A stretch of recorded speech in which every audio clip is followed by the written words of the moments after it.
Bueno, que yo tengo un dolor tremendo oyéndoles cómo hablan. Jordi Gordon, bienvenido. Buenos Patricia días, López. ¿qué tal? Buenas. ¿Qué tal? Saludo a Luis Valcarce, Federico Nieves, Quevedo, ¿qué tal? Iván Redondo. ¿Qué tal estáis todos? ¿Bien? Muy bien. Y Hugo Martínez Abarca, que nos acompaña de manera especial. Hola, buenos días. Pertenece al Grupo Morado, Podemos. ¿Qué tal está usted, Pues don muy Hugo? bien, muy bien. Bueno, tenemos muchas cosas de las que hablar. Antes les lanzo la pregunta de hoy, que tiene que ver con el Partido Socialista. Pueden responder ya. ¿Quiere dividir Pedro Sánchez al Partido Socialista? Si opinan que sí, pues pueden llamar al 905-855-001. Si su opinión es que no, pues llamen al 905-855-002. Luis Valcarce, autor de la pregunta. Cuéntanos, ¿tú qué crees? ¿Tú qué crees? Es que Luis, Luis es un poco capcioso, es un poco capcioso. Le gustaría dividir al PSOE y por eso... A ver, ¿por qué crees? No solo quiere dividir al PSOE, también quiere romperlo y entregárselo a Podemos, que al final es lo que él ha dicho. A nosotros lo que nos conviene es ir con Podemos. Y en esas está. No sé dónde va a llegar Sánchez con esto, pero bueno, tampoco creo que le haga mucho favor al Partido Socialista. O sea, ¿pensáis que realmente Sánchez, que ha estado en Asturias, rodeado de una enorme multitud, yo sé que Iván conoce sobradamente al líder socialista? A todos, la verdad. Es un tema generacional. Es un tema generacional, pero realmente había muchísima gente. Creo que venían autobuses también de distintas partes de España, ¿no? Yo creo que a diferencia del acto que vimos en Siribella, este sí es un acto que yo creo que en el que Sánchez va un poco a más. No se sabe para qué. Yo ya he sostenido alguna vez en el programa que creo que no tiene para nada claro si se va a presentar o no. Eso en primer lugar. Pero sí creo que tiene claro que está tratando de construir una plataforma para que alguien pueda ganar a Susana Díaz. Ese es que yo creo que es el mensaje que le está trasladando. ¿Qué es lo interesante? Pues a partir del año que viene, cuando tengamos fecha, es cuando sabremos qué candidaturas se van a presentar. Pero como he estado escuchando por ahí también el conato entre Sánchez y Pachi López y si hay una rivalidad o no, yo estoy convencido que ninguno se va a presentar en contra del otro. Luego, eso es lo interesante de lo que está pasando. Está montando algo para ganar a Susana Díaz. No sabemos si él. Bueno, pues esto es interesante. Está montando algo para ganar el liderazgo a Susana Díaz. Vamos a escucharle lo que dijo precisamente en Asturias cuando hablaba de la gestora. Fue muy crítico. Escuchen. Para unir el PSOE o para coserlo, que es el verbo de moda, ¿no? Vamos a coser el PSOE. No nos olvidemos que la mejor aguja y el mejor hilo es la voz y el voto de la militancia, no 4 metidos en un despacho. Esos 4 metidos son la gestora. ¿Se refiere a la gestora, Patricia? Totalmente. Yo creo que no se puede dividir algo que ya está dividido y que fue la gestora quien lo dividió, porque este señor era el secretario general y el candidato elegido democráticamente por las bases del partido. Pero tirando más allá con lo que dice Iván, yo lo que creo es que tanto Pachi López, y bueno, por las fuentes que tengo que así me lo dicen, tanto Pachi López como Pedro Sánchez, si lo consiguen, apoyarán a alguien que sea diputado dentro del Congreso. O sea, que hay un tercer candidato tapado, que es quien realmente puede hacer oposición, porque un secretario general candidato al gobierno fuera del Congreso no hace nada, y que se van a unir esas fuerzas, pero para que salga un tercero que no sale para que no le quemen. ¿Pero Pachi López sí es diputado? Correcto. Sí, pero no Pedro Sánchez No, pero ni Pachi Susana López sí. Díaz, ¿no? Pachi López sí. Pachi López sí, yo además creo que él está trabajando también su... Yo creo que Pachi López no va a ser. Bueno, no lo sé, es decir, de aquí a que sea ese congreso que tú apuntabas en el mes de junio, ¿no? Es lo que se prevé. El congreso, pues ya veremos si ocurre, ¿no? Yo creo que Pedro Sánchez sí que es un cadáver político. Bien. Lo que pasa es que los cadáveres políticos tardan en morirse. No. Y enterarse de que están muertos. Y enterarse de que están muertos. Pero, en el mundo de la política que vivimos ahora, Federico... No, yo creo que él es un cadáver político. Otra cosa es que lo que él representa, lo que él ha querido representar, sea algo muerto en el Partido Socialista. Pero fíjate, un cadáver político que fíjate la cantidad de gente... Sí, este ha sido un acto... Tampoco Es el feudo de Javier Fernández. Tampoco era para tanto, y no deja de ser curioso, gestora. no deja de ser curioso esa apelación a la militancia, quien ha sido secretario general y ha gobernado en contra de la militancia durante mucho tiempo.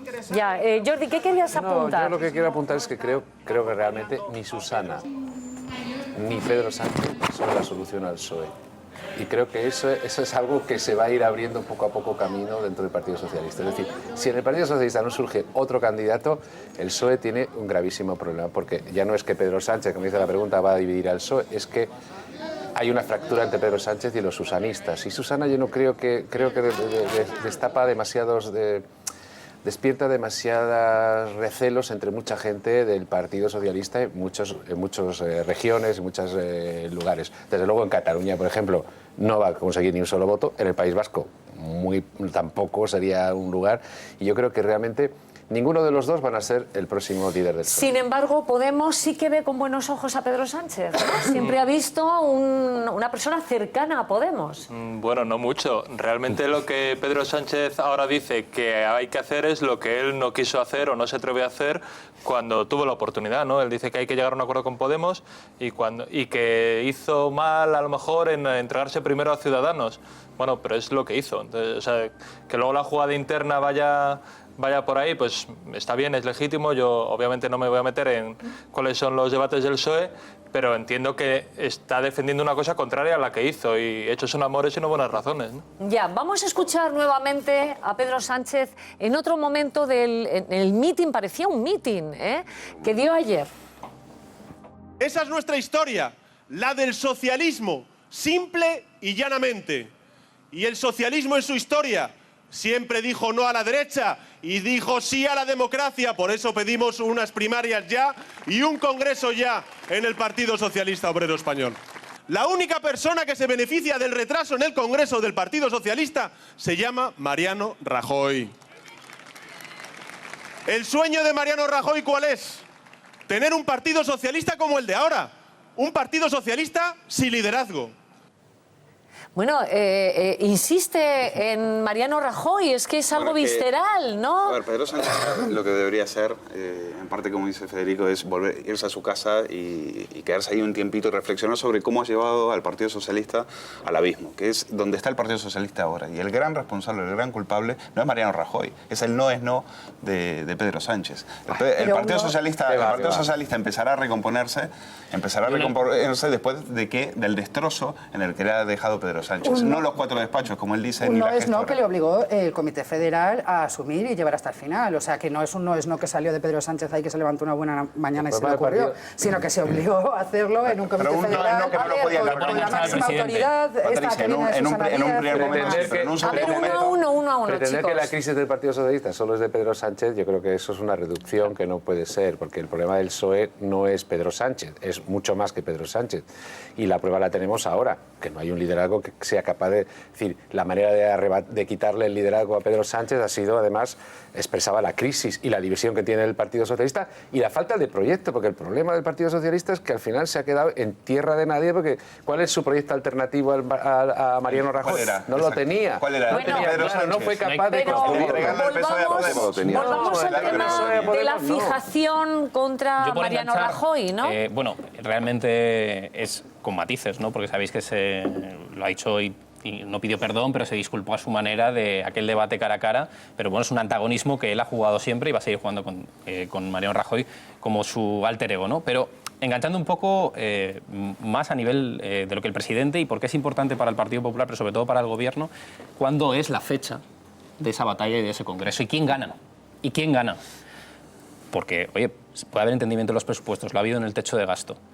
Pero os recuerdo que a partir del 3 de mayo el presidente puede darle al botón nuclear, lo digo con cariño, y convocar elecciones. Sí. Y depende mucho, y no lo digo de casualidad, es algo que evidentemente se tiene también preparado, porque imaginaros que gana una alternativa, aunque no sea Pedro Sánchez, pero que no es Susana Díaz, y que quieren cambiar completamente lo que es la dirección política, y apuestan por otra distinta.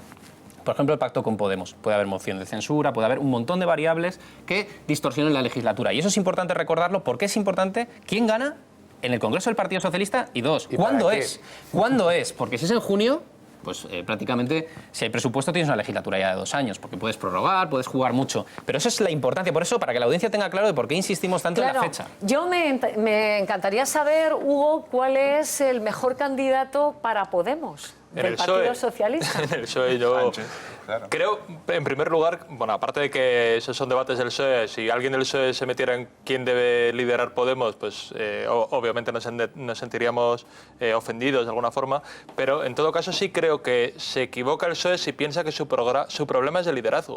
O sea, si echamos memoria, el problema era Almunia, luego el problema era Zapatero, luego el problema era Rubalcaba, luego el problema era Pedro Sánchez y después será Susana Díaz o la que venga. La socialdemocracia en general, la tradición socialdemócrata, más que las políticas socialdemócratas, tienen un problemón en toda Europa. Y en España lo tiene el PSOE, y lo tiene sobre todo desde mayo de 2010, cuando decidieron hacer las políticas que le dictaba la Troika. Y ese es el problema del PSOE, no quién venga, sino qué políticas va a hacer. Y es el problema que tuvo Hollande. Hollande era la gran esperanza de la socialdemocracia europea, y ya tampoco. Es el problema que tiene Renzi. O sea, sistemáticamente los referentes de la socialdemocracia europea van cayendo porque no es un problema de liderazgo, es un problema mucho más profundo y que van a tener dificultad de Pero Hugo, de lo que recuperar. estás diciendo es que entonces los líderes europeos de la socialdemocracia tenían que haber plantado cara a Europa. No, Europa. Haber dicho, Tenían que, al revés. hasta aquí, Tenían ¿no? que Yo creo Al que austericidio. Europa se ha plantado cara a Europa. exacto. Tenían que haber construido unas políticas que no nos hubiéramos llevado a la crisis, a la quiebra política y económica Pero de es todos que los eso países. es posible en este momento, es que Hombre, lo que no es pertenecemos... posible son las políticas que ha habido. O sea, las políticas que ha habido Bueno, nos han son llevado a un posibles desastre. porque han sido. Desde luego, las que ha habido no son Son, posibles. o sea, es que... Bueno, Es que no le falta razón Nieves, a Hugo. perdón un segundo, el problema es que esas políticas que ha impuesto la cúpula europea han acabado. ¿Dónde estamos ahora? Europa está a punto de saltar por los aires, como consecuencia de esas políticas. Es decir, que no han conseguido consolidar Europa, sino poner en riesgo Europa y la convivencia entre los europeos. Bueno, tampoco y el sé si auge, tanto lo y de- el lo auge de- de la extrema derecha, que amenaza la convivencia en Europa, es fruto de esas políticas y fruto del empobrecimiento de la mayoría de los ciudadanos. No, y de Pero los fíjate, partidos, es curioso, perdona, y de los Patricia, partidos estaba yo con al el, punto. Eso es el populismo, problema. y No el deja de ser populismo, ¿no? curioso. El ciudadano, quiero decir... No deja, Nieves, Oye, no deja de ser curioso que, o sea, es verdad que han crecido Eso es un muchísimo. hecho. crecido, Yo, en más allá de las en interpretaciones. el único país donde no han crecido como en el resto de Europa, precisamente es aquí. Aquí, hoy por hoy, y a la vista del, a la vista perdona del que establishment... Hugo, déjame. no, pero es que digo, sí que ha crecido en España Sí, que yo entiendo lo que partidos quiere decir Fede. basados en los, Pero en no, los no ciudadanos, hasta el punto ¿no? En los que sí, movimientos. pero no ha crecido y luego hablaremos, si queréis, del porqué, porque yo creo que Podemos ha cometido sus errores y por eso no está donde debería, donde supuestamente creíamos muchos que iba a estar, pero el caso es que ese populismo, ese voto antisistema, ese voto de rechazo, de descontento en España no ha tenido la misma... Está en las la instituciones. misma sí, Tercera fuerza pero política, no, ¿eh? Pero no con el riesgo que, por ejemplo, es que en Alemania Le Pen puede ganar. Es que en Estados Unidos ha ganado Trump. Es que en Francia, en Gran Bretaña venció el Brexit. Es que en Italia ha ganado el no al referéndum que propuso Renzi. Quiero decir, en el resto de Europa ese voto de rechazo está teniendo un efecto importante y en el único sitio donde ahora mismo, de cara al establishment, mantenemos una estabilidad es en España. Es el único país hoy por hoy. creo que está. Podemos estar de acuerdo o no. Podemos estar de acuerdo o no en si nos gusta esta estabilidad o no. Yo tengo mis críticas, pero lo cierto es que hoy por hoy, de cara al mundo, y lo decía la semana pasada el Wall Street Journal, el país más estable de Europa se llama España. Pues, Pero eso es porque yo lo Podemos, que creo... eso es por Podemos, Yo quiero- ¿no? a mí me gustaría decir... Le estáis a lo mejor- provocando a Hugo y Hugo no usa una palabra. Hay una esperanza que se vio, o sea, la escuela más neoliberal económica que hay en Europa es la austriaca. Y en Austria acaba de pasar lo que nadie se esperaba que iba a pasar, y es que han ganado los verdes, es decir, en el corazón del neoliberalismo Con un 40 y europeo... pico por ciento, Federico, la me has derecha, dicho la que me extrema callara derecha. para no interrumpirte, Es que déjame. tenía la votación. Entonces, en la Europa más neoliberal es donde realmente están surgiendo las políticas más progresistas. Y si vemos en los partidos, tanto en el demócrata como en los laboristas ingleses, en realidad el fracaso ha venido porque los aparatos no han dejado que estuvieran pues Sanders, realmente las políticas de izquierda reales. A ver, Luis, que llevas un rato queriendo hablar. Una acotación a lo que dice Patricia, se llama Escuela Austríaca porque sus miembros nacieron en Austria, pero no porque la escuela haya ya lo sé. florecido en Austria y todos los austriacos austríacos hayan arrojado al anarcocapitalismo. Pero seguro que no se han aplicado esas políticas dos nunca, ni en economistas Austria que ni en son Hayek y Alemania. Mises que han tenido que salir, tuvieron que salir corriendo con el nazismo y se instalaron en Estados Unidos y en Inglaterra. Hace muchos años que se aplican fenómeno, esas a mí me teorías en parece que no hay Europa. que confundir los suicidios políticos con una corriente que todavía no, Si que le no se dieras a da, Hayek, a lo se mejor ven, esa te que no se gustaba. ve, que no es lo que vienen a decir aquí, que nos están pintando de que la gente huye del austericidio, de las políticas. No confundamos, suicidios políticos como el de Cameron o el de Renzi no tienen que ver con esa dinámica que se está dando, que de momento solamente ha afectado a Francia. Y en Austria, por ejemplo, el fenómeno, lo que es preocupante es que el obrero, el que antes votaba a la izquierda, ahora vote a la extrema derecha. Lo mismo está pasando en Francia. Eso es lo que habría que preguntar. Eso es lo que habría que preguntar. Y en España ha bajado el populismo, con lo cual... En España ha bajado el populismo, dice Luis. Es que hay como un... Esto ya lo hablamos el otro día. Hay como un... Ahora se habla de populismo. Ayer estaba bien, ¿no?, ver un vídeo de Fraga en el 77 reivindicándose populista. En el fondo, populismo se ha convertido en una palabra que nadie sabe lo que significa y que adjudicamos a todo lo que no nos gusta, le llamamos populista, ¿no? Meter en el mismo cajón a Trump, a Le Pen, lo que ha pasado en Hofer de Austria o Podemos, pues es un disparate. Lo que sí que hay en general, ya pasó con la crisis, es un malestar social porque se ha machacado las condiciones de vida de los sectores más subalternos de la sociedad. Y eso, afortunadamente, en España no ha tenido manifestaciones como la que tienen en otros países de xenofobia, de un cierto integrismo político, y en España no. Yo creo que más que Podemos, la vacuna para eso fue el 15M. Y de eso hay, primero, una vacuna ante la xenofobia, que es una vacuna que no dura toda la vida, que esperemos que se mantenga, y una manifestación política que es Podemos. Podemos es una manifestación política del 15M y de esa canalización del malestar hacia posiciones antagónicas a las de Le Pen, Trump y compañía, que son posiciones, las de Podemos, de exigencia de más democracia, de más derechos, frente a las otras que son de recortes de derechos, de los que peor lo han pasado, para supuestamente calmar a los que lo están pasando un poquito mejor dentro de que lo están pasando muy mal. Pero son manifestaciones antagónicas. Bueno, vamos a hablar de Podemos en un rato, Hugo, pero porque parece que hay como una lucha. Se hablaba de rebelión, la rebelión de los errejonistas. Y yo no sé si Hugo ya me dice que es errejonista o no. Yo lo que te digo es que no me he revelado. Eso es lo primero.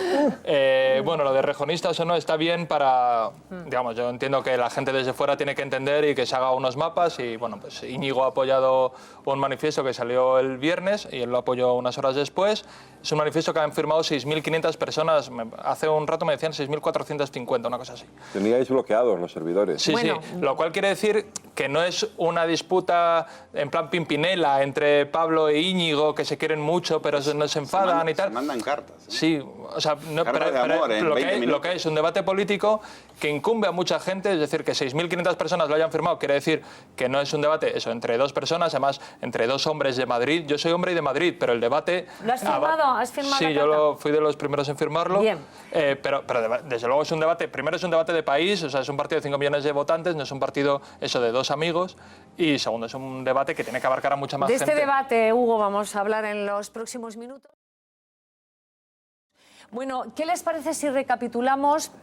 Porque hoy es noticia ese manifiesto denominado Recuperar la ilusión, en el que se pide mayor participación y pluralidad en la próxima asamblea de Podemos. Se lo contamos.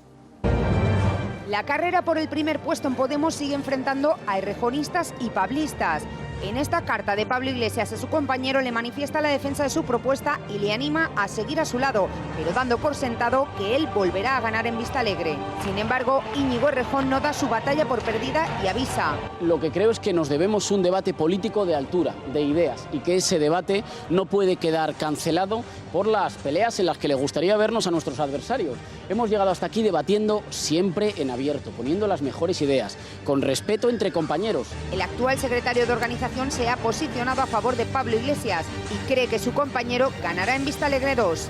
Una única persona que ha manifestado su voluntad de presentarse a la Secretaría General, así que previsiblemente estaremos hablando del mismo secretario general, pero como Podemos nada es precocinado, pues tendrá que decidirlo la gente. El proyecto de Errejón plasmado en este manifiesto, Recuperemos la ilusión, aboga por los proyectos antes que por las personas. La guerra está abierta y parece que Errejón va ganando cada vez más afines. Bueno, la guerra. Hugo, la guerra. Tú estás en... Está bien que, o sea, yo entiendo que a los medios de comunicación les interesa ponerlo así todo más dramático, ¿no? Porque si no, no vende. O sea, no lo digo a malas porque soy todos los medios, pero digamos, en todos los medios hoy venía la guerra... Entiendo que es un lenguaje normal para contarlo desde fuera. No hay una guerra ahora mismo. O sea, yo creo que el tono de la carta de Pablo de hoy, sobre todo el tono, lo que evidencia es que no hay esa guerra. O sea, que hay un debate por debajo que es importante, que es un debate muy importante, un partido muy importante de este país, pero no es una guerra ni mucho menos, sino vamos, que somos compañeros y tenemos distintos planteamientos en el momento en que hay que tenerlo, que es a las puertas de una asamblea del partido. A ver, ya sabemos que hay... Luis. A ver, claro que hay una guerra y por eso, por más que ya sé que a ustedes les gusta, a Luis Alegre le gustaba decir que Podemos ser una fábrica de amor, y lo ha comprobado Pablo Iglesias enviándole una carta de amor a Íñigo diciéndole, Íñigo, más o menos algo así, ¿no? Íñigo, no toques las narices, está muy bien, te vamos a dar un lugarcito, pero déjanos un poco en paz. ¿Qué es lo que quiere el errejonismo?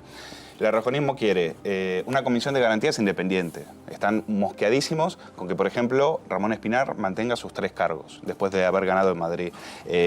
No les ha gustado que hayan cambiado el sistema Borda, el sistema de elección por uno mayoritario.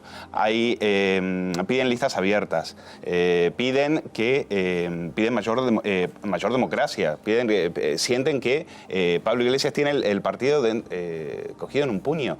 Y precisamente lo que el errejonismo quiere es romper con eso. Ahora, yo creo que en el fondo lo que no dice ese manifiesto es que el errejonismo tiene miedo de que los barran de un plumazo, de que en una purga los barran de un plumazo y dejen de existir y de que en las listas no aparezca un errejonista, que fue lo que se va a ver en Madrid, lo que se empezó a ver en otras federaciones, porque el pablismo actúa así, y cuando fulminó a Sergio Pascual, pues no tuvo ni carta de amor ni nada, lo hizo al amanecer y sin contemplaciones. Con lo cual yo creo que en el errejonismo hay mucho miedo a eso. Bueno, no sé, Hugo parece que duda esto que están diciendo. Federico llevaba mucho tiempo hoy con vosotros. No, yo quiero hablar de la carta. Vale. La carta, y hoy hay un editorial también interesante, ¿no? Si no queréis llamarlo guerra, yo lo entiendo, es decir, pero es evidente que hay un debate y es un debate... debate sí, no, debate, claro. Javier, pero es un debate que va un poco más allá, es un debate serio y es un debate intenso y profundo sobre hacia dónde tiene que ir Podemos. Eso totalmente de acuerdo. Bueno, pero es que eso tiene sus consecuencias. Aquí estamos viendo el editorial, ¿no? Eso tiene Podemos en lucha frente a Iglesias, Errejón defiende una visión moderna, abierta y con futuro. Yo quería ir a eso, a lo que dice hoy el editorial del País. Y a lo que yo entiendo que debe ser lo que debería de ganar si Podemos quiere en algún momento de su vida llegar a ser una verdadera alternativa de poder. Es decir, eso que Errejón siempre defendió, que era la transversalidad, es decir, ser un partido que no tenga por qué ser molesto puede ser molesto para las élites, pero no para gente de muy distintos ámbitos ideológicos, es lo que ha conseguido, sin embargo, Pablo Iglesias. Pablo Iglesias ha conseguido convertir a Podemos en un partido que para una parte de la sociedad que también está desencantada y rechaza algunas formas de cómo se ha venido gestionando la crisis y la democracia, etcétera, etcétera. Sin embargo, Podemos lo rechaza porque lo considera un partido extremista, radical y de extrema izquierda. Ese ha sido el gran error para mí de Pablo Iglesias, que no era un error al principio, ha sido un error de los últimos meses. La visión de Errejón me parece mucho más acertada, es decir, creo que el camino debe ser buscar otra vez un partido de mucha gente y muy abierto, que le pueda votar gente incluso de la derecha. No tendría por qué ser malo que gente que está descontenta, que no quiere lo que está viviendo, pueda votar a Podemos, aunque no sea necesariamente gente de izquierda. Sí, perdonad, porque intento distribuir según me habéis ido pidiendo la palabra. Yo creo una cosa, que el gran reto de Podemos, en el fondo de la cuestión, es sorteando las presiones, las opiniones, donde todo el mundo quiere meter baza, los medios de comunicación, la opinión pública, y es un debate y tal, es salir de esta situación más o menos indemnes. Es decir, ¿Podemos se puede permitir el lujo de sacrificar a Errejón? Desde mi punto de vista, no. No debería. ¿Podemos puede permitirse el lujo de salir de este debate con una batalla típica, como se ha dado en los partidos políticos siempre, donde unos ganan sobre otros y donde no hay corrientes y realmente no se responde a lo que significa la sociedad?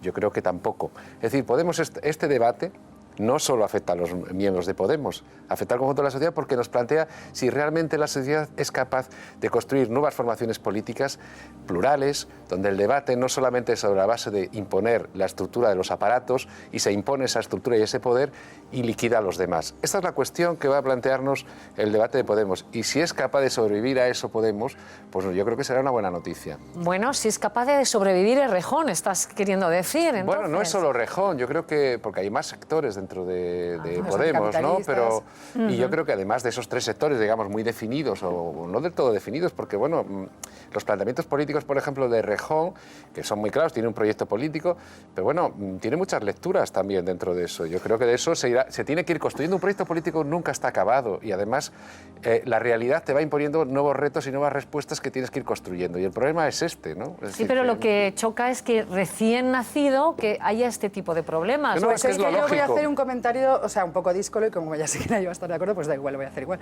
Y es que... Te contesta Iván, Y es que, o sea, creo que subestimamos mucho a Podemos y a los líderes de Podemos en cuanto a la estrategia de comunicación y la estrategia política. Con esta guerra de Pablo, supuesta guerra, que yo creo que no existe y que es inexistente, de Pablo y Errejón, lo que se ha conseguido es volver a centrar el debate en Podemos, en un nuevo Vista Alegre, en renovar energías, en renovar ideas, en renovar proyectos, en renovar políticas.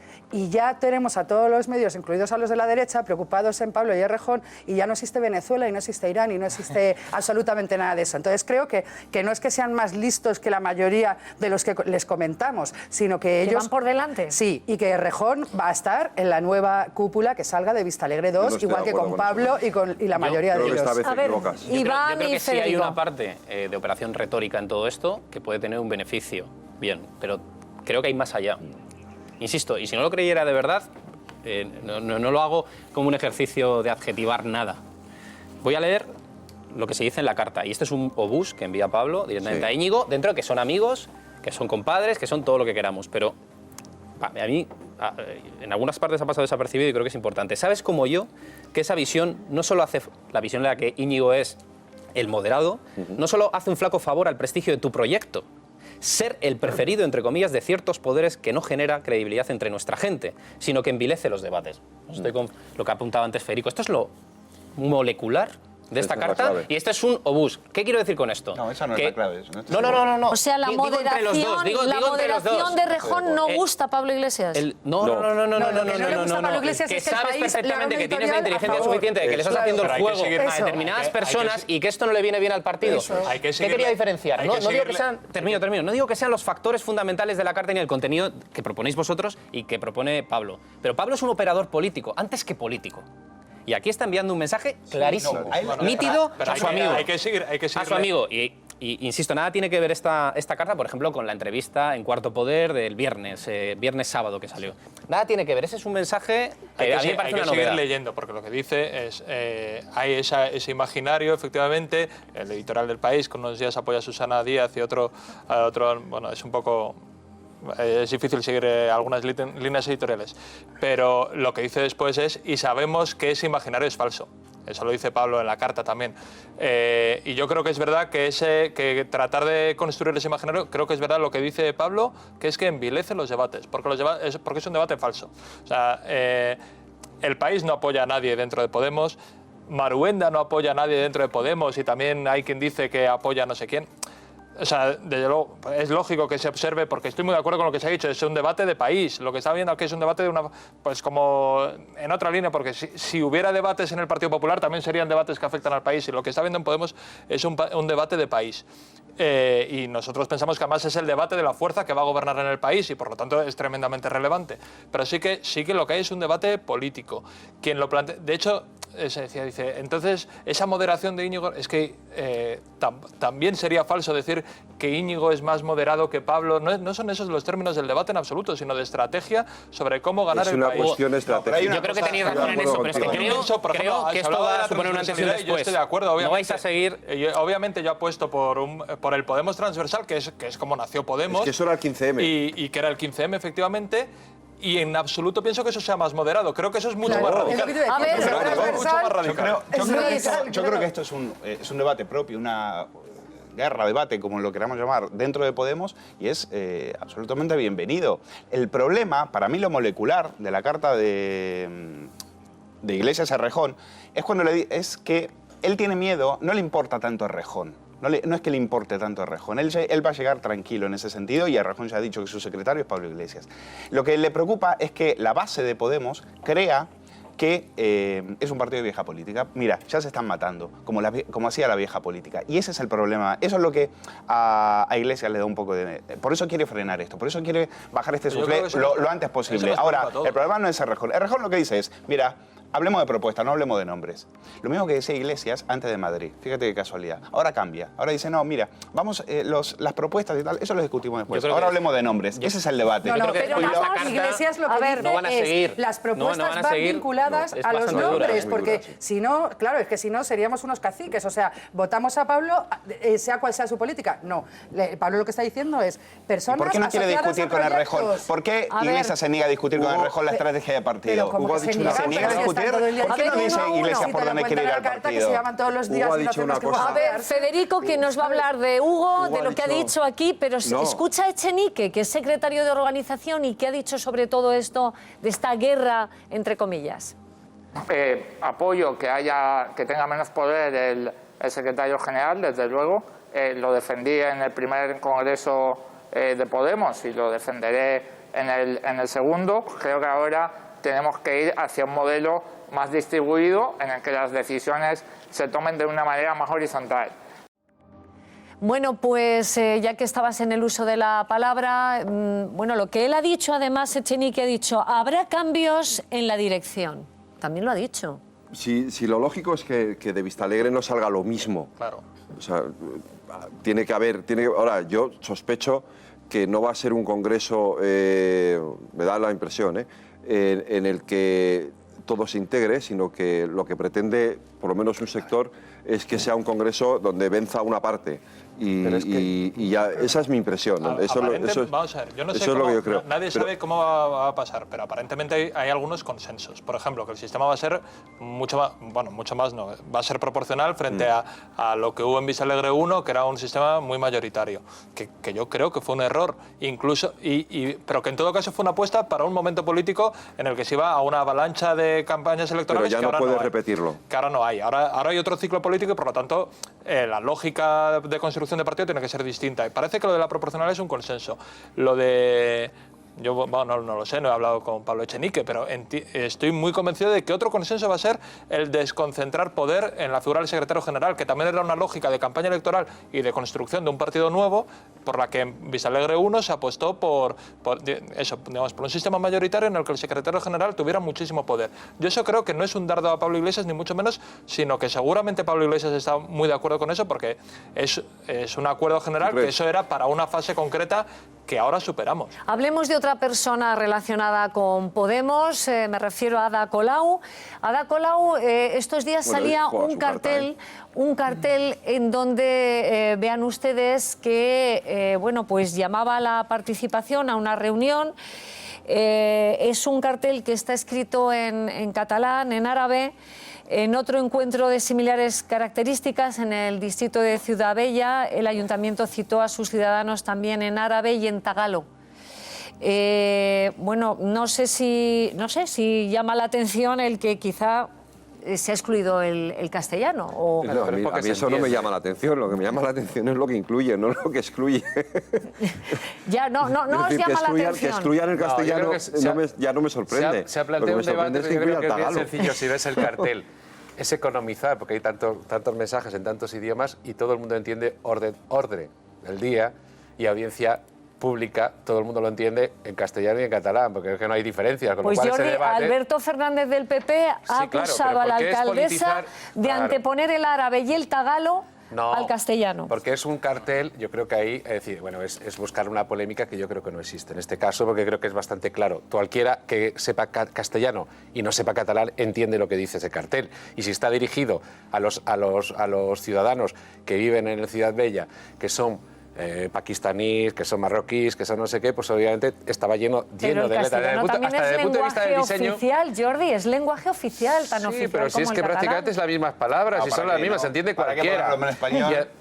No, pero yo creo que eso, yo creo que es hacer un debate politizado sobre ese asunto, que en este caso creo que además el diseñador, probablemente por economizar, lo que ha hecho... Ha sido por economizar. No le cabía. Ahora ya sabemos que Colau, para ahorrar tinta... Todo el mundo entiende eso. Mira, cualquiera que viva en Barcelona entiende eso. Pero es que cualquiera de Albacete, de Extremadura, entendería ese cartel también, con lo cual hacer un debate sobre eso yo creo que es absurdo, es politizar ese tema.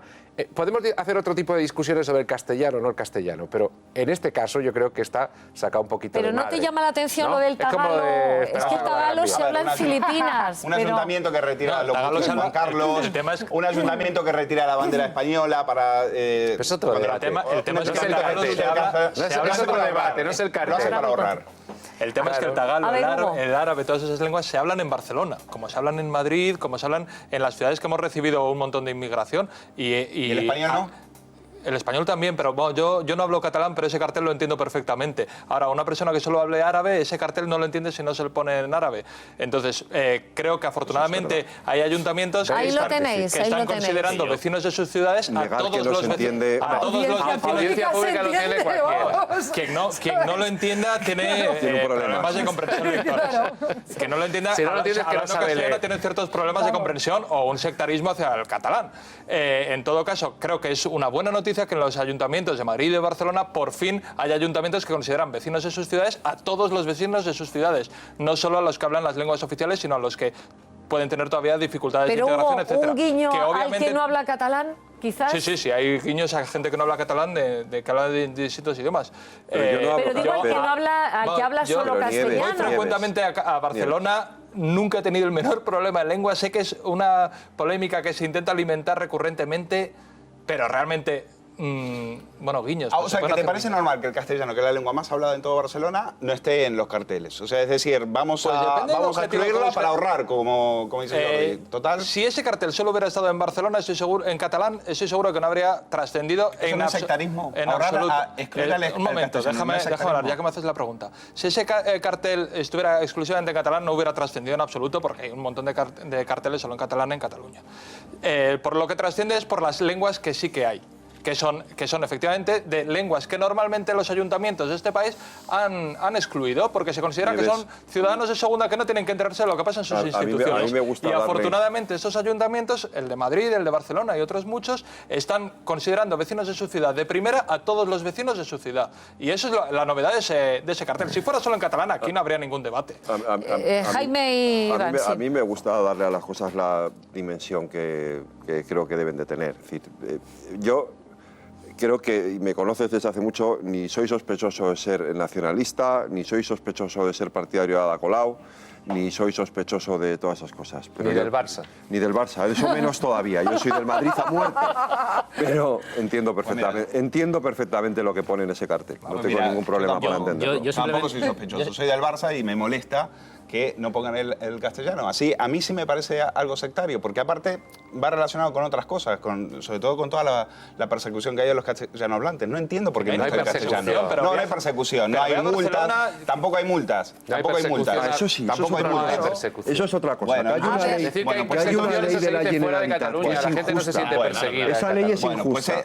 Una ley injusta que multa al que no pone eso es verdad. Exactamente. Y eso sí, pero eso sí es denunciable. Pues eso es sectarismo. Pero eso no es lo mismo. A ver, Iván, que también querías añadir. Yo que no soy sospechoso de ir caso por caso. ¿Y de qué equipo eres? Porque ya sabemos que uno es del Barça. Yo soy del Madrid, es el Nápoles. Nos toca el Nápoles. A ver.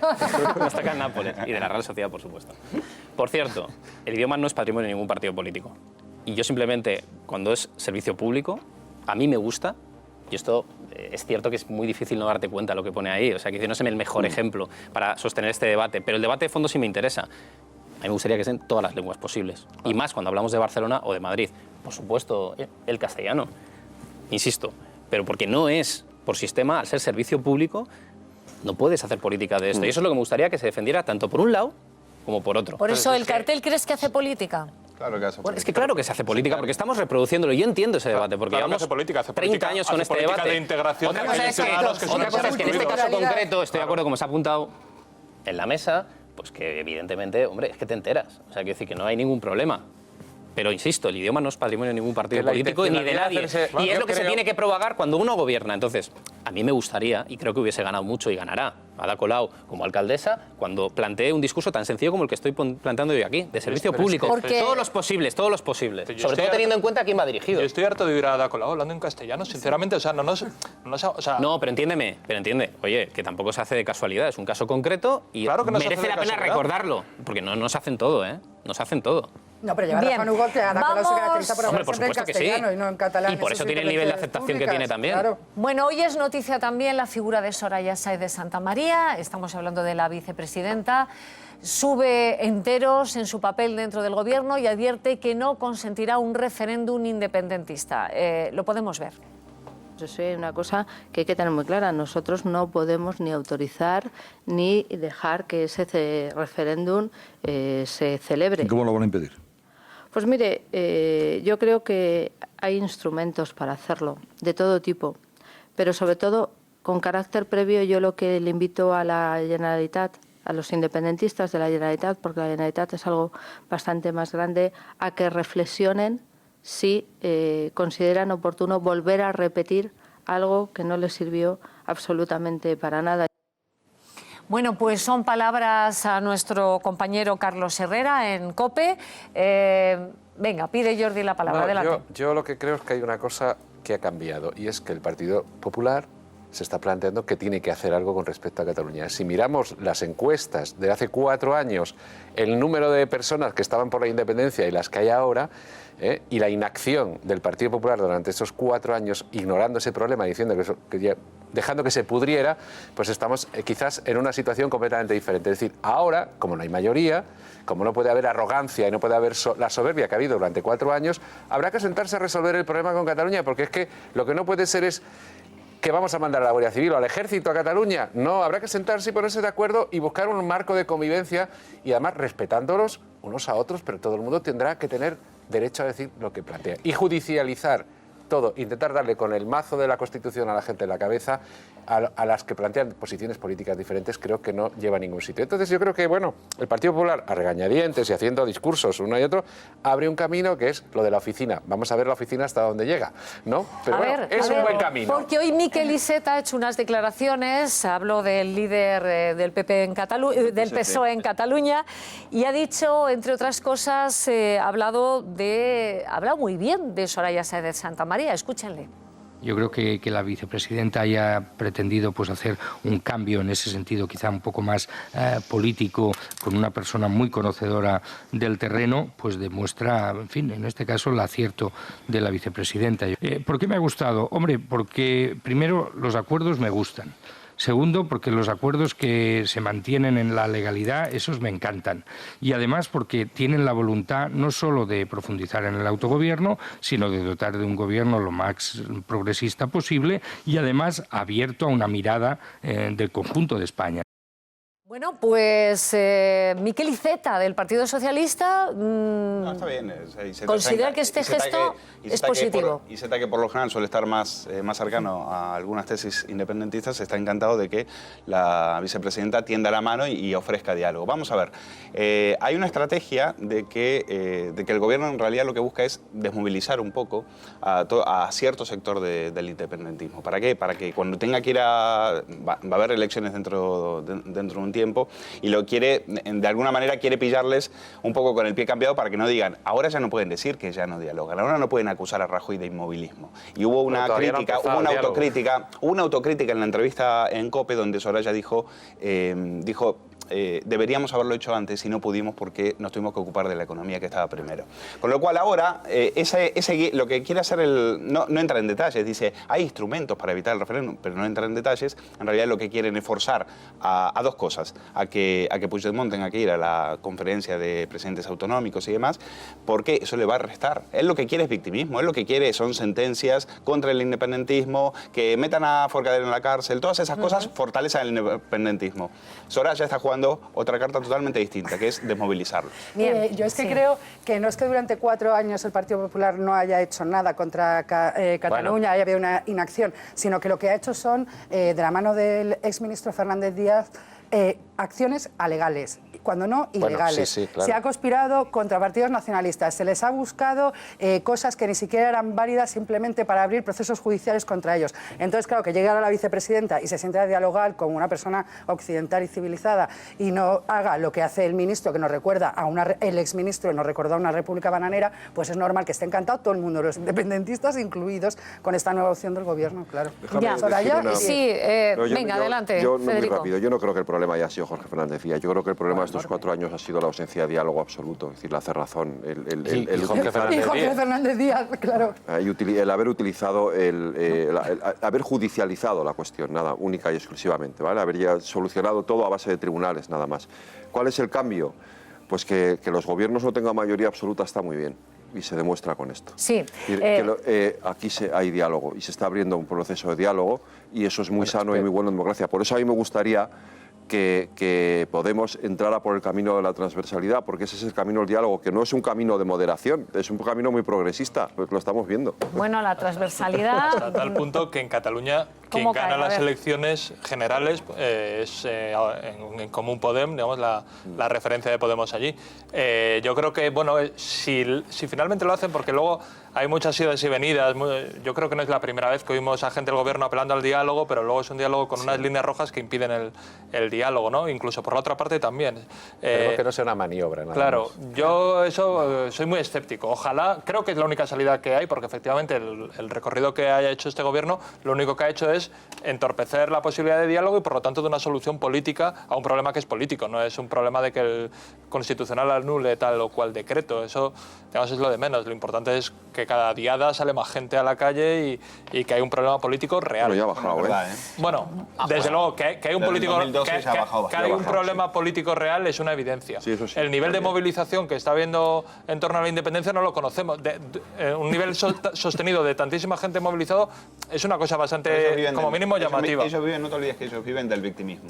Y esto precisamente es el antídoto. Si eso, yo creo que Convergencia vive del victimismo, el Partido Popular vive del enquistamiento de este conflicto y la solución, o sea, desde luego el conflicto territorial que tiene este país solo se solucionará digamos, con una solución política, democrática y pacífica. Pero yo creo que la jugada que ha hecho el presidente encomendándole la cartera de administraciones territoriales a Soraya Sáenz de Santa María, los primeros movimientos que está haciendo en Cataluña son muy acertados. Claro, lo de Millós. Porque el deshielo ya se nota. Y no olvidéis que en Cataluña llevan 5 años sin entrar, pero 5 años en lo estructural, dando vueltas a una misma rotonda. Sí, sí. Hemos dicho... Y ella, esta es la primera parte, Cataluña, pero hay una segunda, Euskadi. Sabéis que el PNV va a ser decisivo para la vía 176 de los presupuestos. Y ella tiene esos 2 mercados electorales en su cabeza, en la vicepresidencia. Y no, hombre, es que está ayudando en que salgan las cuentas y en que se solucione el problema catalán. Que pedazo tarjeta de presentación si le sale bien. A ver, una noticia, han sido detenidos aquellas personas que quemaron recuerdan ustedes, la Constitución y unas fotos del rey. Bueno, pues los Mossos de Escuadra han detenido a estas personas y estoy segura que en breve sabremos de quién se trata. ¿Qué querías decir? Hemos dicho que Soraya muy bien en esto de Cataluña, pero está muy mal como que en Gran Vía, con la calle cortada por Carmena, llegue Soraya y con su coche oficial se pare en el Primar para comprar y lo deje ahí 15 minutos para el coche cuando ningún coche más puede pasar. Esas cosas de abuso de puesto no son nada bonitas. Ahí mala Soraya. Le ha quitado el sitio para aparcar a Esperanza Aguirre. Que encima, eso puede tener un conflicto en el PP. Bueno, pues dicho esto, también les cuento que Fátima Báñez, ministra de Empleo, está en estos momentos intentando arrancar, bueno, pues un pacto para que la jornada laboral acabe a las 6 de la tarde, por favor. Bien. Hombre, si lo Hablamos la semana pasada de eso. Claro. No lo crees. A periodistas y diputados esto no nos va a pasar. No, esto no nos va a pasar, pero nos alegra pensar en los demás, en Suecia, que fue muy graciosa. Felipe González fue de viaje oficial a Suecia y convocaron una rueda de prensa, como es costumbre aquí, por a las 7, a las 8 de la tarde.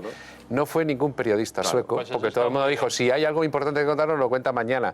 Y si fuera imprescindible, ya nos habríamos enterado y estaríamos haciéndolo. No podría ser a esa hora. O sea, que estáis de acuerdo con... Además, tiene consecuencias, aparte ya del chascarrillo de antes, tiene consecuencias muy positivas para las mujeres, fundamentalmente, que son las que, al no poder conciliar, son las que se llevan el peso del trabajo y son las que luego tienen que reducir jornadas laborales. Desde luego, esa línea es muy positiva. Hugo, a ver, un momento, quiero entender hombres, no solo quiero las mujeres. entender... Pero el hecho de lo que está pasando es que esas jornadas laborales la paga la mujer. Claro, por y creo que es supuesto. una medida que todos Pero estaríamos Hugo, quiero muy a entender favor. que a esa medida promovida por el Partido Popular, ¿Podemos va a votar que sí? Yo es la primera noticia que tengo, pero vamos, desde luego, una medida de mayor conciliación, de horarios laborales más razonables, etcétera, desde luego que estaremos a favor. Nosotros no nos oponemos a las cosas por oponernos, sino que estamos haciendo propuestas.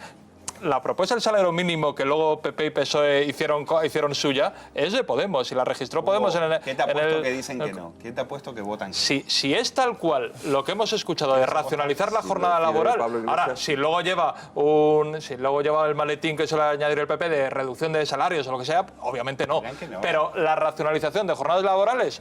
Si nosotros somos los que más defendemos la conciliación, absolutamente. Y propone elevar, atención, Jordi, propone elevar a 4 semanas el permiso de paternidad. Esto lo digo a mí me parece para los que sois papás y somos papás. Si eso lo hay que pacta con los caminar en sindicatos, ese es difícil sentido. que Y Podemos además es que pueda los expertos en economía, es decir, la economía iría mucho mejor, las jornadas prolongadísimas que hay en España, que son con esas paradas en el medio del día y tal, son totalmente improductivas y generan pues calentar el asiento, y muchas veces no tiene nada que ver con la productividad, y además son un desastre para las empresas y para el funcionamiento de la sociedad. La razón de nuestra baja productividad muchas veces es Claro, pero yo creo que está cambiando. Yo creo que la cultura de alguna manera se ha adelantado, la cultura empresarial se está adelantando a las leyes, las leyes van a llegar tarde, y yo creo que se ha avanzado muchísimo. Yo creo que se está... Todos nos podemos saludar. ¿Estamos de acuerdo todos hoy? ¿Votamos a favor? Frente a esto, que estaban todos de acuerdo en la mesa, y imagino que ustedes también, de acabar la jornada laboral a las 6 de la tarde. Es una propuesta que hemos escuchado hoy a Fátima Báñez, ministra de Empleo. Está el tema del absentismo laboral, que lo hemos comentado en el programa, pero no está mal decirlo aquí en esta hora de programa, que son 800.000, ¿no? Casi 900.000, uno de cada 20, 880.000. Uno de cada 20 resulta que no van a trabajar, incluso... es posible que no acudan ningún día. 880.000 trabajadores, un absentismo laboral brutal. Permíteme, Nieves, yo creo que eso está mal planteado. Primero, llamar absentistas a los que no van a trabajar porque están enfermos creo que está mal. Es decir, hay gente que tiene enfermedades... En absentismo laboral, una cosa... No, es que esto confunde las dos cosas, porque hay mucha gente que está enferma. Mira, pero que me sabe mal por los que lo han hecho el estudio, que es la gente de Amat. Es que claro, Absentismo laboral, primero, ¿quién ha hecho ese estudio? Primero, ¿quién ha hecho ese estudio? Claro, ese estudio es parte interesada. Es parte interesada. De las mutuas. Claro, es parte interesada. Es la que persigue y obliga a mucha gente. Y hay gente que se ve obligada a ir a trabajar estando enferma, y pone en riesgo su salud, y además, al final, el resultado final es que es mucho peor. Muchísimo peor. Pero además hay una cosa muy clara. Es decir, en estos momentos muchísima gente está yendo a trabajar enferma porque le quitan el salario de los primeros días. Y mucha gente se ve obligada a ir a trabajar y mucha gente no se recupera. ¿Pero por qué hay más absentismo ahora que cuando estábamos en plena crisis? Pues ¿sabes, por ejemplo, porque hay más restricción de las bajas médicas para faltar al trabajo, por ejemplo, que es lo que estaba hablando él. Porque hay mucha gente que no se puede permitir estar de baja. O sea, eso está pasando y es un drama. Yo estoy totalmente de acuerdo con el discurso social que estáis haciendo. Solo os quiero recordar, por favor, lo que es absentismo laboral. La estimación es que tienen que ir a trabajar y no van. Eso es absentismo laboral. La gente que tiene algún tipo de... Desde mi punto de vista. Ya te he dicho, estoy de acuerdo con parte del discurso social que habéis hecho, lo he resumido así en ese marco sencillo, pero hay que explicarle a la gente que estos datos son válidos en ese concepto, en lo que es absentismo laboral, que es, hay unas estimaciones de la gente que tiene que ir a trabajar y los que no van. 4,5 millones. Pero decir que 880.000 personas no van nunca a trabajar... Pero es una equivalencia. No, pero esa equivalencia al final es el titular y es confuso porque la mayoría de la gente, yo creo que hay que tener claro una cosa, la mayoría de la gente antes he explicado que es una equivalencia. Su trabajo, es verdad que hay una minoría y todo el mundo lo conoce, da igual que sea en lo público o en lo privado, porque esta vez sirve para atacar lo público. En lo público y en lo privado hay gente que no trabaja de la misma manera que la mayoría de la gente, pero la mayoría de la gente trabaja. Es mentira criminalizar a los trabajadores porque no quieren trabajar y se buscan formas para tal. Y yo creo que es absolutamente mentira y dice poco de respeto a los trabajadores que se juegan la vida muchas veces. Abarca, gracias por haber estado aquí. Y a todos mis compañeros tengo que daros el resultado de la pregunta. A ver. ¿Quiere dividir Pedro Sánchez al Partido Socialista? Bueno, pues han votado que sí, un 58,4%. 44% y han votado que no Pocos. un 41,6%. Bueno, pues Está muy reñido, ¿eh? reñido, Mucho, reñido. mucho, sí, sí. Gracias a Muchos todos. sanchistas. Hay muchos sanchistas entre los audiencia, la audiencia. No sabemos si lo dicen Gracias para a bien o para todos mal. ustedes. Y una última recomendación. Este año puede pedir una silla salvaescaleras de ThyssenKrupp. Ha sido un placer. Hasta mañana. Les dejo en buenas manos con mis compañeros de Al Día. Hasta mañana. Gracias.